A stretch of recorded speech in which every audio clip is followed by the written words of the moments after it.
नमस्कार शेतकरी मित्रांनो, बंधूंनो. आज 24 जुलै 2026. मित्रांनो, जवळपास जुलैचा संपूर्ण महिना केलेला आहे. उरले फक्त 5-6 दिवस.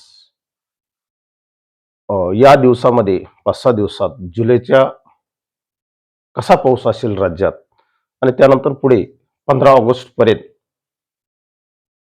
कशा स्वरूपाचा पाऊस हा राज्यात पडेल, मराठवाड्यात पडेल, या संदर्भातली माहिती या व्हिडिओमध्ये आपण पाहणार आहोत. त्यामुळे व्हिडिओ शेवटपर्यंत पहा. मित्रांनो, मी राजेभाऊ, राहणार कोठाळा, तालुका अंबड, जिल्हा जालना. हा मित्रांनो ट्रॉपिकल वॉर्निंग सेंटरचं माहिती सांगणारा मॅप आहे. आपण पाठीमागे सांगितले होते की इंडो पॅसिफिक महासागरामध्ये एक ट्रॉपिकल सिस्टीम डेव्हलप होत आहे आणि ती मित्रांनो या ठिकाणी अगदी होत आहे. आणि या सर्व सिस्टीमकडे काही अंश मित्रांनो आपल्या बंगालच्या उपसागरातले आणि हिंदी महासागरातले बाष्प खेचले जाणार आहे. मित्रांनो, या सुमारास आपल्या अरबी समुद्र असेल, बंगालचा उपसागर असेल किंवा एकूण हिंदी महासागर असेल, या ठिकाणी किमान 23 ऑगस्ट पर्यंत कुठलीही सिस्टीम कार्यरत होणार नाही असे आपल्याला या मॅप करून, या उपग्रह प्रतिमावरून लक्षात येते. सध्या तरी 23 ऑगस्ट पर्यंत या दोन्ही समुद्रामध्ये कुठलीही सिस्टीम कार्यरत होणार नाही. त्यामुळे मोठ्या आणि सार्वत्रिक पावसाचा अंदाज सध्या तरी 15 ऑगस्ट पर्यंत राज्यात नाही. लक्षात घ्या, पाऊस पडेल नाही असं नाही, परंतु जो सिस्टीम द्वारे पाऊस पडत असतो त्या पावसाची शक्यता सध्या कमी आहे. हा एक महत्वाचा संदेश या उपग्रह प्रतिमा मधून आपण घ्यायचा आहे. मित्रांनो, राज्यात कशा स्वरूपाचा पाऊस असेल येणाऱ्या 24 तासात त्याची माहिती सांगणारा हा मॅप आहे. तुम्ही जर पाहिलं मित्रांनो, गुजरातमध्ये जबरदस्त पाऊस पडत आहे. येणाऱ्या जवळपास 325 मिलीमीटर पाऊस गुजरातमध्ये होण्याची शक्यता आहे. महाराष्ट्रात मित्रांनो 59 मिलीमीटर आहे. राजस्थानमध्ये 58 मिलीमीटर आहे. वेस्ट बंगालमध्ये या भागात 38 आहे. तिकडलं काही आपल्याला घेणे देणे नाही. आपण आपलं राज्य आणि आजूबाजूचे राज्य या संदर्भातली माहिती पाहू. आपण घाटावर पाऊस सक्रिय राहणार आहे. पूर्व विदर्भातील भंडारा, गोंदिया या साईडला जो ग्रीन कलर दिसत आहे त्या ठिकाणी काही पाऊस सक्रिय राहणार. अंतर्गत महाराष्ट्रात मित्रांनो कुठेही येणाऱ्या 24 तासात मोठा आणि सार्वत्रिक पाऊस होणार नाही. विखुरलेल्या स्वरूपाचा हलका ते मध्यम पाऊस होत राहील आणि विशेषतः मराठवाड्याकडे तर अतिशय कमी हलक्या पावसाची शक्यता तुम्हाला या भागात दिसत आहे, ज्यामध्ये माझा जालना दक्षिण आहे, बीड आहे, लातूर, धाराशिव, नांदेड, परभणी, हिंगोलीचा काही भाग, या संपूर्ण पट्ट्यामध्ये मित्रांनो कमी, अहिल्यानगरचा बहुतांश पूर्वेकडला भाग, यामध्ये येणाऱ्या 24 तासात फारसा मोठा समाधानकारक पाऊस दिसत नाही. उलट मित्रांनो थोडासा टेम्परेचरचा सुद्धा अनुभव आपल्याला या कालखंडात येणार आहे. मराठवाड्यातल्या जनतेसाठी, मराठवाड्यातल्या शेतकऱ्यांसाठी हा महत्वाचा अंदाज आहे. मित्रांनो, हा जो येलो कलर जर तुम्ही पाहिला असेल तर तो टेम्परेचर दर्शवतो. जवळपास 32.9 अंश सेल्सिअस पर्यंत तापमान हे मराठवाड्यातलं जाणार, म्हणजे 33 डिग्री तापमानाचा अनुभव मराठवाड्यातल्या जनतेला येणार आहे. उन्हाळ्याचा अनुभव हा परत एकदा येणार आहे आणि परत मित्रांनो एकदा हलकं सिंचन करण्याची आवश्यकता मराठवाड्यातील शेतकऱ्यांना भासणार आहे. इतरत्र तापमान जरी कमी असेल या घाटावर वगैरे, परंतु हा मराठवाड्यातला जो इंटरनल भाग आहे यामध्ये मित्रांनो परभणी, नांदेड, हिंगोली, जालना, बीड, धाराशिव, लातूर हा संपूर्ण पट्टा आहे. एकूण या सर्व याच्यात 30 ते 33 डिग्री तापमानापर्यंत अनुभव हा निश्चित येणार आहे.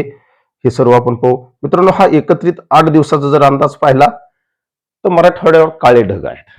काळे ढग म्हणजे मराठवाड्यात पावसाची शक्यता फार कमी आहे. मराठवाड्याची वाटचाल ही दुष्काळाकडे चालू आहे. आणि अद्याप आपण राज्यातलं जर चित्र पाहिलं तर राज्यामध्ये मित्रांनो आपण सातत्याने सांगितलेले आहे, घाटावर पावसाच्या ऍक्टिव्हिटीज असतील. यामध्ये नाशिक असेल, नाशिक, पुणे पश्चिम, नाशिक पश्चिम या सर्व भागात, सातारा, सांगली, कोल्हापूर पश्चिम या भागात पाऊस असेल. मित्रांनो, नाशिकमध्ये सर्व धरणं ओसंडून वाहत आहेत. गोदावरीला पूर आलेला आहे. या सर्व पार्श्वभूमीवर मराठवाड्यात मित्रांनो अद्याप आमच्या जालना दक्षिणमध्ये पावसाचा थेंब सुद्धा पडला नाही. अतिशय नगण्य हलक्या स्वरूपाचा स्प्रे सारखा पाऊस हा पडलेला आहे. निश्चित मित्रांनो या भागात पुढील 8 दिवस तरी चांगल्या पावसाच्या ऍक्टिव्हिटीज नाहीत. फक्त 27 तारखेनंतर मित्रांनो आज 25 आहे आणि 27 तारखेला काही स्थानिक स्वरूपाच्या पावसाच्या ऍक्टिव्हिटीज होऊ शकतात. 27-28 ला नाही असं नाही. अगदी टेम्परेचर असणार आहे, त्यामुळे हलक्या पावसाच्या नोंदी, मध्यम पावसाच्या नोंदी काही ठिकाणी या पाऊस विखुरलेल्या स्वरूपाचे ते असतील. फार मोठा पाऊस या कालखंडात आपल्याला होताना सर्वत्र आणि सार्वजनिक दिसत नाही. हा पाऊस मित्रांनो आपल्याला उत्तर महाराष्ट्रात चांगला दिसणार आहे. पूर्व पश्चिम विदर्भात चांगला दिसणार आहे. उत्तर महाराष्ट्रातील नाशिक, नंदुरबार, धुळे, जळगाव या जिल्ह्यांना असणार आहे. नाशिकमध्ये हा पाऊस कार्यरत असणार आहे. त्यामुळे मित्रांनो नाशिक मधला जो आता पाण्याचा फ्लो सुरू झालेला आहे तो कायम चालू राहणार आहे आणि जायकवाडी मित्रांनो 50च्या आसपास या येणाऱ्या 8 दिवसामध्ये निश्चित जाणार. अद्याप जायकवाडीमध्ये ते पाणी पोहोचलं नाही. जायकवाडीमध्ये पाणी पोहोचण्यासाठी मित्रांनो किमान 24 ते 36 तास लागतात, कारण खूप मोठं अंतर आहे. या अंतराचं पाणी जायकवाडीत दाखल व्हायला 30 तासाचा कालावधी निश्चित लागतो. या सर्व पार्श्वभूमीवर मित्रांनो आपण पुढील 7 दिवसाचा अंदाज या नकाशाचा सुद्धा पाहू, या मॉडेलचा सुद्धा पाहू.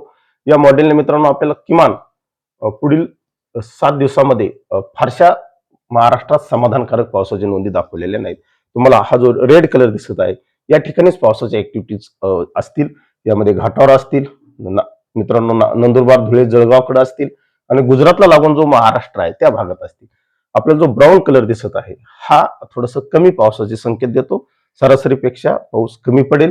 पाऊस पडणारच नाही असं नाही, या कालखंडात पाऊस पडत असतो, परंतु हा एकत्रित अंदाज आहे. त्यामुळे या संपूर्ण महाराष्ट्रात आपल्याला जो राखाडी कलर दिसत आहे तो कमी पावसाचे संकेत देत आहे येणाऱ्या 7 दिवसामध्ये.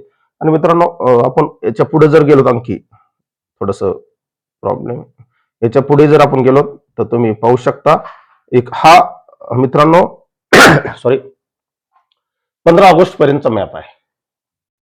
ECMWF चं हे महत्वाचं मॉडेल आहे. थोडस दीर्घकाळ हे असल्यामुळे त्याची क्लिअरिटी आपल्याला फारशी दिसणार नाही.